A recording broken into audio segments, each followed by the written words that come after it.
Hey guys, welcome. I hope you enjoy this story. A few years ago, I was walking through the woods off the beaten track a bit, and I smelt this really overpowering sweet smell. Being nosy, I pulled back the undergrowth to have a look and found a dead body. The guy had clearly been there a while and wasn't looking great, all swollen and green and black, with various runny bits. The local wildlife had also been dining well for a few days. I called the police, who told me to wait with the body until they arrived. Being in the middle of nowhere, it took a while for them to arrive, and it got dark, and I was just sat there in the dark with him for a long time. It turned out he had committed suicide.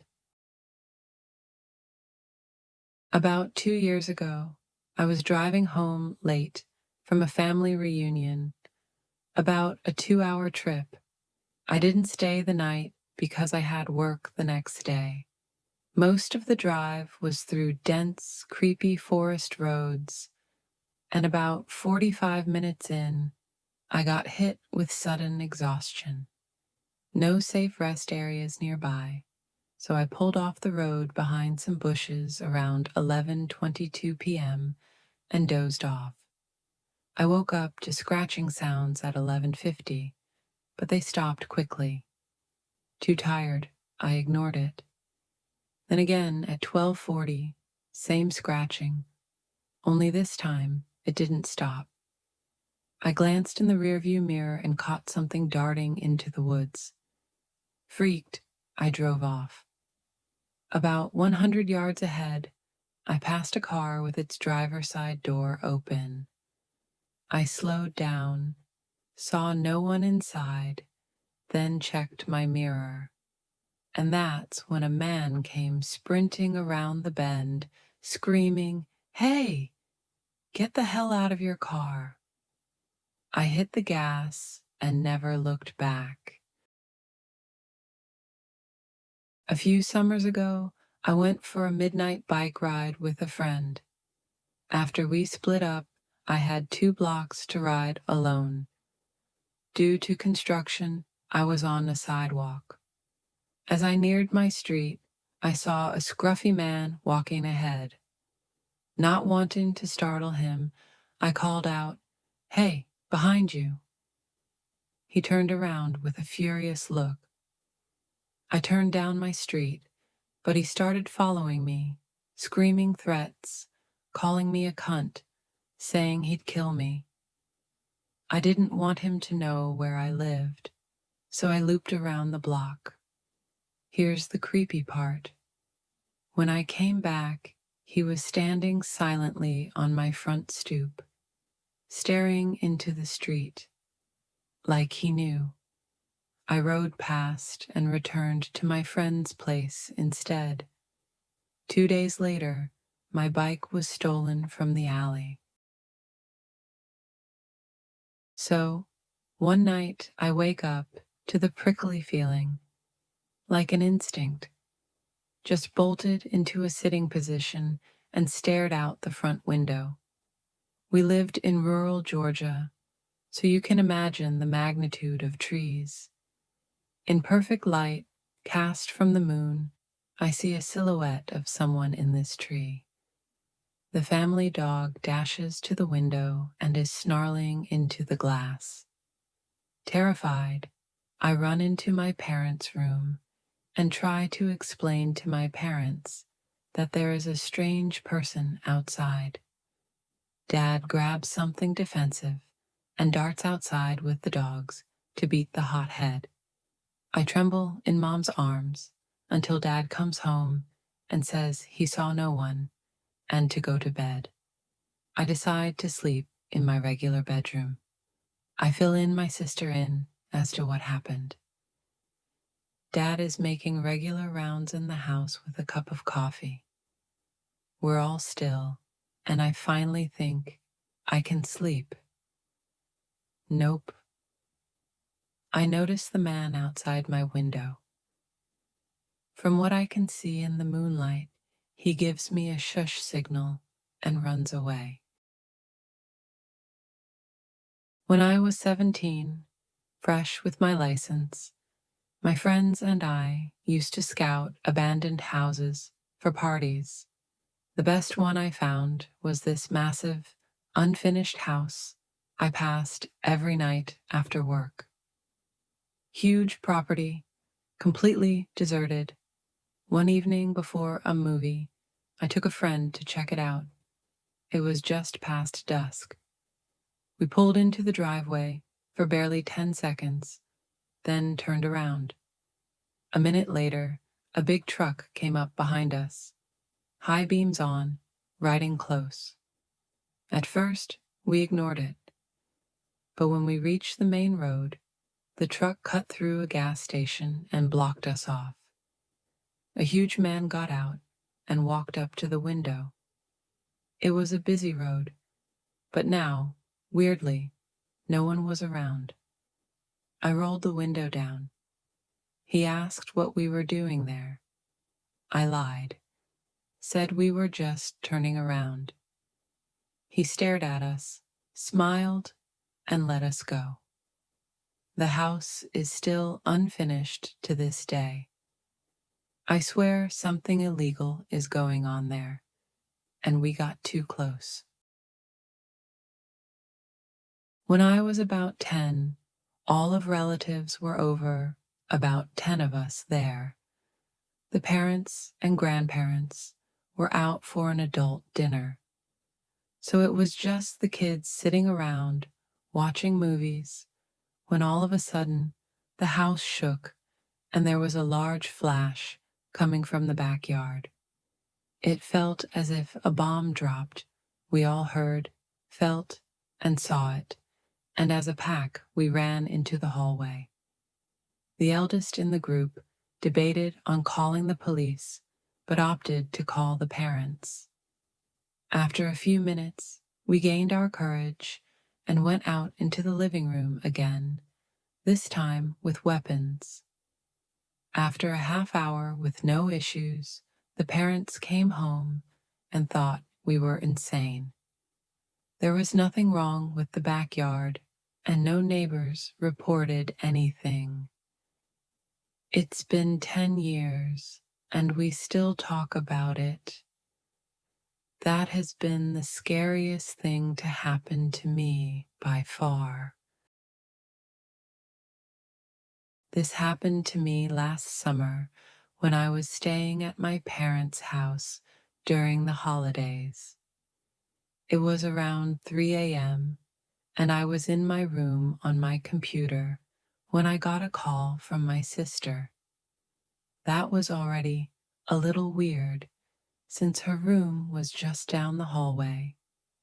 She could have easily come to my room instead of calling. I picked up, but the call ended just as I answered. Thinking she wanted to talk, I got up and went to her room. As soon as I reached her door, she started screaming that someone was in the room with her. I busted in, and of course, no one was there. After she calmed down, she told me she woke up and saw a dark shadow, which is why she screamed. I then told her she had just called me. She looked confused and said her phone wasn't even in her room. She'd been asleep. Sure enough, her phone was downstairs in her purse. The creepiest part? I had the call log on my phone, but there was nothing on hers. My grandmother swore by this story until the day she died. It happened during the war in London when my dad was just a baby. After being bombed out of her house, she was staying with a friend who gave her a room on the top floor. One night, as she carried my dad upstairs to bed, a dark figure suddenly appeared on the stairs. It wasn't just a glimpse. She said it fully materialized and warned her in a calm, chilling voice, "Don't sleep in that room tonight." She froze, then, without a word, turned and rushed back down, pale and shaking. She told her friend she and the baby were sleeping in the sitting room. Her friend was irritated, but let her. That night, a bomb had landed nearby. The top floor collapsed, right onto my dad's cot. He would have died instantly. When my cousin was 17 years old, she was in a car crash and had died a couple of weeks later in hospital. She was really close to my dad's sister and used to babysit her kids, who were no more older than 4 years old, all the time. Our aunt's house was under construction just before she passed away, and it continued on after she passed away. One day, my aunt got a phone call while she was at work from one of the construction workers complaining about a teenage girl who keeps showing up at the house and walking around. My aunt asks for a description of the girl to see if she knows her from around the neighborhood, and sure enough, the description perfectly matches my cousin who died a few weeks before. When my aunt got home, she showed them a picture of my cousin, and that all agreed that it was the girl they seen walking around the site. This story really freaked me out when I heard it, because our family was never one to believe in anything paranormal before. Every time I stay at my grandma's house, I hear footsteps upstairs. They start at one end of the room, walk slowly across, then stop. This happens maybe twice a night. I didn't start hearing it until I was 14, when I had to move to a different room on the first floor, directly below the upstairs bedroom that always creeped me out. Even as a kid, I hated going upstairs. One room especially gave me chills, long and narrow, with closets on both sides, a bed in the middle, and a window at the far end.